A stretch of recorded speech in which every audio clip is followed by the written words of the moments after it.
The night air was heavy with tension in the Ajayi household. From his small room, Sam could hear the raised voices of his father, Mr. Ajayi, and his stepmother, Iyaranti. He sat on his rickety bed, the faint glow of a kerosene lamp illuminating the room as he listened intently. "You sold the land, Ajayi. How could you?" Iyaranti's voice was shrill, laden with anger and disbelief. "That land was for all of us, for our future, and you wasted it on that boy." "That boy is my son," Mr. Ajayi retorted, his tone firm but weary. "Sam deserves a chance at a better life. Education is his future, and I will not let him suffer for our circumstances." Iyaranti scoffed. "Education? What has education ever done for anyone here? You're a farmer, Ajayi, just like your father and his father before him. Sam will end up the same, no matter how much money you throw at books." "Iyaranti, you don't understand," Mr. Ajayi replied, his voice softening. "This is not just about Sam. It's about breaking the cycle. If he succeeds, he can lift all of us. He can create a new legacy for this family." From his room, Sam's heart ached. He knew the land was precious to his father, a piece of their heritage that connected them to generations past. That Mr. Ajayi had sold it for his education was a sacrifice Sam couldn't fully comprehend, but he vowed to make it worth it. Sam's story began years before this argument. He was born into modest circumstances in a small village near Lagos, Nigeria. His mother, a gentle and loving woman, passed away during childbirth, leaving him in the care of his father. Mr. Ajayi was a proud but struggling farmer, a man who believed in hard work and the power of dreams. Despite their humble beginnings, Sam's early years were filled with warmth and hope. But life took a darker turn when Mr. Ajayi remarried. Iyaranti, his stepmother, was a practical woman with little patience for dreams. To her, life was about survival, and Sam's aspirations seemed like a luxury they couldn't afford. Her disdain for him was evident, and Sam quickly learned to keep his head down and his thoughts to himself. As Sam grew, his intelligence became apparent to everyone around him. He excelled in school, often coming home with awards and certificates that Mr. Ajayi proudly displayed in their modest home. But excellence came at a cost. Their financial struggles deepened as school fees increased, and the little farm could barely sustain them. When the time came for Sam to attend secondary school, Mr. Ajayi made a decision that would forever change their lives. He sold their ancestral land, the very foundation of their heritage, to pay for Sam's tuition. It was a choice that caused a permanent rift between him and Iyaranti, but Mr. Ajayi stood firm. "Education is the only inheritance I can give him," he said. Sam's father often wrote him letters when he was away at school. These letters were filled with advice and encouragement, serving as a guiding light during Sam's toughest times. One such letter read, "My son, life is like the farm.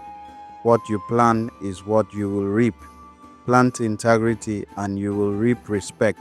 Plant lies and you will reap shame. Never forget who you are or where you come from." These words stayed with Sam. Even in his darkest hours, Sam excelled academically, earning top grades and even a scholarship to a university in Lagos. However, life in Lagos exposed him to a different world, one of glittering skyscrapers, luxury cars, and an endless pursuit of wealth. His humble upbringing made him feel invisible among his affluent peers, and the sting of that invisibility planted a seed of resentment. Struggling to make ends meet, Sam turned to small hustles to survive. He sold electronics on the side and took up part-time gigs, but it was never enough. One fateful evening, While scrolling through his email, he stumbled upon a message from an old friend, Tunde, inviting him to a business opportunity. Tunde introduced Sam to the world of online scams, or Yahoo Yahoo as it was infamously known. At first, Sam hesitated. He remembered his father's words about integrity and hard work. But desperation has a way of silencing conscience. The allure of quick money proved too tempting, and Sam took his first step into the dark world of cybercrime. Sam started small, email phishing and romance scams. His natural intelligence and charm made him a quick learner, and soon he was reaping rewards. Money poured in, and for the first time Sam felt a semblance of control over his life. He moved into a posh apartment in Lekki, bought a sleek car, and began living the high life. Yet despite the outward success, he felt a gnawing emptiness inside. At night, when the world was quiet, Sam's mind would wander back to his father's sacrifice. The weight of guilt was unbearable, but it was easier to drown it out with more work, more scams. Just one more deal, he told himself. But one turned into 10, and 10 turned into hundreds. The emptiness grew, but so did his wealth. Sam's scams evolved in sophistication. He expanded into investment frauds and business email compromise schemes, using his charm and intellect to manipulate victims. He built a network of collaborators, young men like him who had dreams but no guidance. He became their mentor, creating a small empire of deceit. The money was overwhelming, but so was the paranoia. Sam started looking over his shoulder, aware that the authorities might catch up to him one day. Unbeknownst to Sam, his activities had caught the attention of the Nigerian Department of State Services (DSS).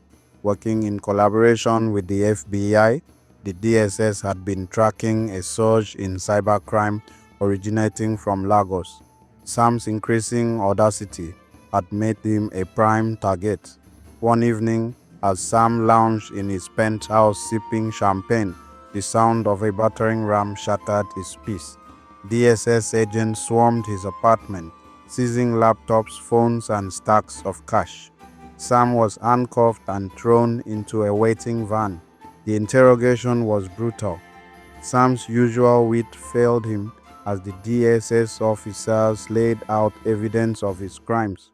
He was handed over to the FBI under a joint operation agreement. Extradited to the United States, Sam faced charges of wire fraud, identity theft, and money laundering. Before his arrest, Sam had anticipated the possibility of being caught. He had funneled most of his earnings into untraceable cryptocurrency accounts and offshore shell companies. While the authorities managed to recover some of his funds, the bulk of his fortune remained hidden, a testament to his meticulous planning. In prison, Sam reflected on his hidden fortune. He knew that holding on to that money could corrupt his attempts at a clean slate. He resolved to use it wisely if given another chance. That decision gave him a sense of clarity and purpose. Sam's time in prison was a period of reflection. Stripped of his wealth and freedom, he was forced to confront the emptiness that had plagued him for years. Letters from his father brought both comfort and pain. One particularly poignant letter read, "Sam, the world is a market. We all come to buy and sell, but the true wealth is what you take home in your heart. What are you taking home, my son?" The name Ajayi must stand for something good. During his incarceration, Sam enrolled in various programs, earning certifications in business management and cybersecurity. His sharp mind, once used for deception, now focused on legitimate growth. He also joined a writing workshop where he began documenting his life story as a cautionary tale. The act of writing became therapeutic, helping him confront the choices he had made. Sam's good behavior and willingness to cooperate with authorities earned him a reduced sentence. By the time he was released, he was not only a free man, but a man determined to rebuild his life on a foundation of honesty and integrity. Upon his release, Sam flew back to Nigeria. The flight was a mix of emotions, relief, guilt, and hope. As the plane descended into Lagos, he looked out of the window at the bustling city below. It was a far cry from the quiet village of his childhood, but it was home. Walking through Murtala Muhammed International Airport, Sam felt an odd mix of anonymity and recognition. The world had moved on, but he hadn't. He hailed a cab to his modest hotel, determined to start his new life with humility. The wealth he had hidden was waiting for him, but this time he resolved to use it for good. He founded a tech company aimed at providing cybersecurity solutions and educating young Nigerians about the dangers of cybercrime. His company, named Phoenix Tech to symbolize his rebirth, quickly gained traction. Sam became a mentor, sharing his story in schools and online platforms to deter others from following his path. He also partnered with local organizations to create job opportunities for young people, focusing on skill development in technology and entrepreneurship. Sam's transformation didn't stop there. He began working with law enforcement agencies, using his insider knowledge to help track and dismantle cybercrime networks. The irony wasn't lost on him, but he saw it as a way to make amends. One sunny afternoon, Sam visited his father in the village. The years had aged Mr. Ajayi, but his spirit remained unbroken. Sam knelt before him, tears streaming down his face. "I'm sorry, Baba, for everything." Mr. Ajayi embraced him tightly. "You've made mistakes, but you've also made amends. That is what matters." The village soon began to see the fruits of Sam's redemption. He built a school and a hospital, naming them after his late mother. For the first time in years, Sam felt whole.